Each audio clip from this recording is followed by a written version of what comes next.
বিগত আওয়ামী সরকারের আমলে বাংলাদেশের ব্যাপক ঋণ ও ঋণের বোঝা বইতে হচ্ছে। বর্তমানে যা দিতে হচ্ছে অন্তর্বর্তীকালীন সরকারকে।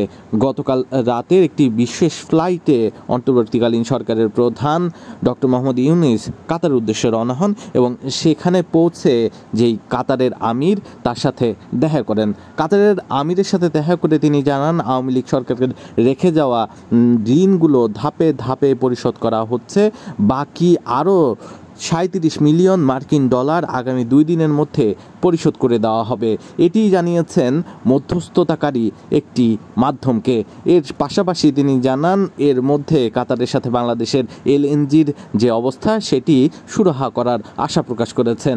৩ দিনের কাতার সফরে থাকা প্রধান উপদেষ্টার ভাষণ দিয়ে দ্য আর্থার সামিটে তিনি এসব কথাও বলেন। এদিকে বাংলাদেশ থেকে সৈন্য নেওয়ার কথা জানিয়েছেন কাতার সরকার। সম্মেলনের সাইডলাইনে কাতার আমিরের মা, বোন এবং দেশটির জ্বালানি মন্ত্রীর সাথে তিনি বৈঠক করেন।